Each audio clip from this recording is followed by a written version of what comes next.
noches, amigos, y muchas gracias por la invitación de Sociedad Bíblica del Uruguay para estar hoy con ustedes en este lanzamiento de septiembre, mes de la Biblia.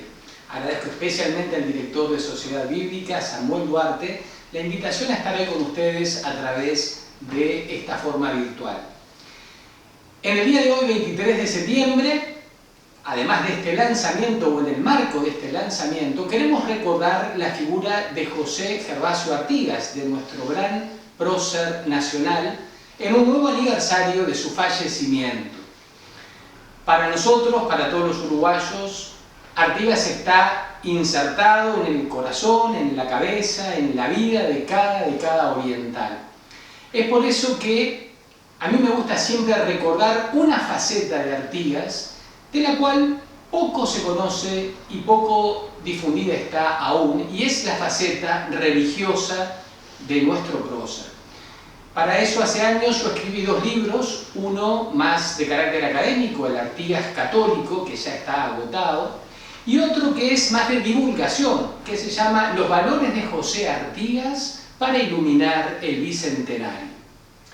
A raíz de estas investigaciones, yo me focalicé especialmente en tratar de poner de manifiesto la faceta religiosa de nuestro prócer.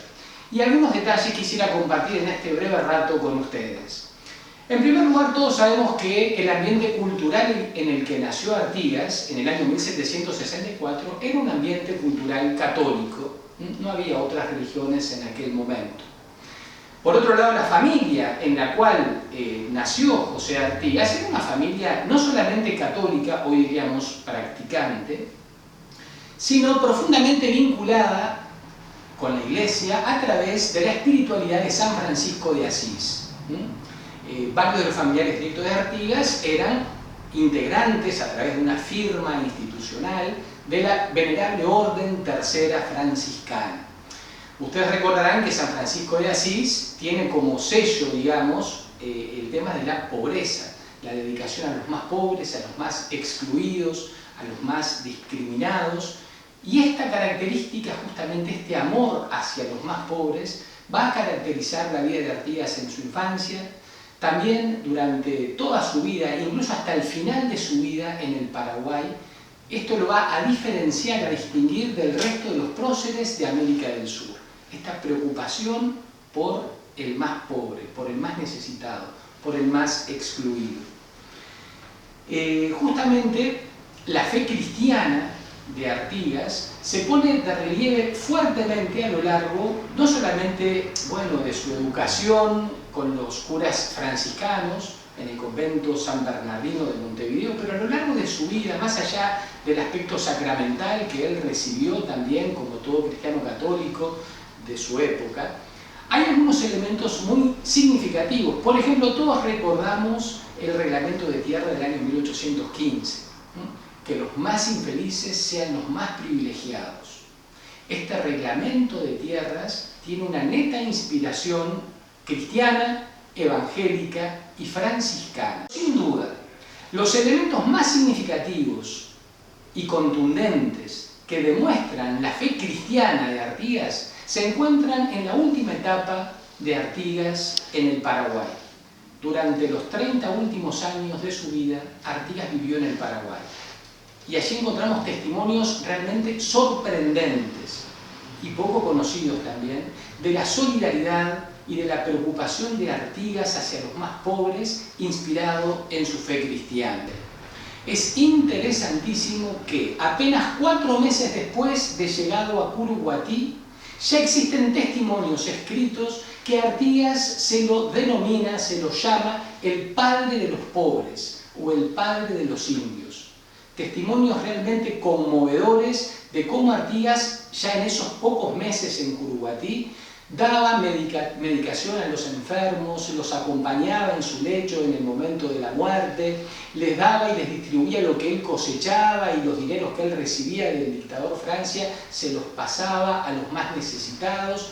Una actitud de vida realmente potente. Incluso un viajero relata que vio cómo Artigas traducía el libro del Éxodo al guaraní para los niños guaraníes mientras estaba en Curuguatí. Es impactante este testimonio de solidaridad inspirado sobre todo en Francisco de Asís al final de la vida de Artigas, y reitero, aún muy poco conocido. Justamente en estos últimos 5 años de vida de Artigas en Asunción del Paraguay radican los testimonios quizás más potentes de personas que estuvieron directamente con Artigas en esa época y que dejaron por escrito esos testimonios. Quizás el más impactante es el de Juan León Benítez. Muy bien, ¿por qué es importante este personaje? Porque Juan León fue el último testigo ocular que vio con sus propios ojos a Artigas siendo niño en el Paraguay. Todos los que vieron a Artigas fallecieron con el tiempo y él fue el último sobreviviente de aquellos testigos oculares de la vida de Artigas en Asunción del Paraguay. Donde yo sé, 2 personas fueron a visitar a Juan León Benítez, ya siendo muy anciano, para recoger sus recuerdos infantiles acerca de José Artigas. Y a mí me interesa particularmente destacar 2 de estos testimonios que quisiera leerles. Uno es del pastor adventista Daniel Hammerly Dupuy. Fue a visitar a Juan León ya siendo anciano y le pregunta, bueno, ¿qué recuerdos tiene de Artigas en su infancia? Y Juan León relata lo siguiente: íbamos a caballo hacia la Recoleta cuando un patrón le golpeó a un moreno. Artigas se apeó, se bajó del caballo y con mucha calma se acercó al señor, que parecía enfurecido, y lo amonestó. Recuerdo que le dijo: todos los hombres son hijos de Dios. Debajo de la piel, el blanco, el negro y el indio son iguales. Siendo hijos de Adán y Eva, debemos tratarnos como hermanos.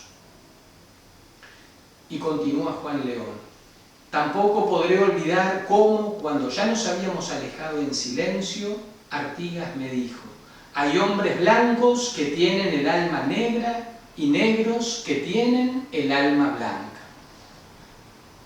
Interesantísimo este testimonio de aquel niño que recordaba entonces esta frase de Artigas que quedó grabada en su corazón, en su pensamiento, acerca de la igualdad de todos los seres humanos, teniendo como base de esa igualdad y de esa fraternidad entre todos los seres humanos, que todos tenemos un mismo Padre, que es nuestro Padre Dios. Eso es netamente salido ¿de dónde? De la revelación bíblica, ¿sí? El segundo testimonio, para terminar, es el de la maestra Elisa Menéndez. Ella era la maestra directora de la Escuela Solar de Artigas en el Paraguay. Hacia el año 1944, ella publica un libro que se titula Artigas, defensor de la democracia americana.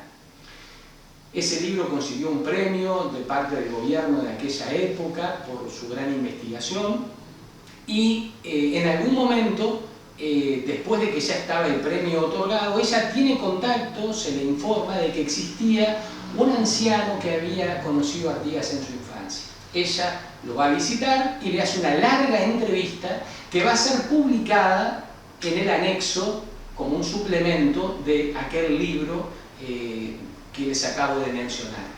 Les quiero dar solamente un párrafo que nos interesa directamente en la noche de hoy.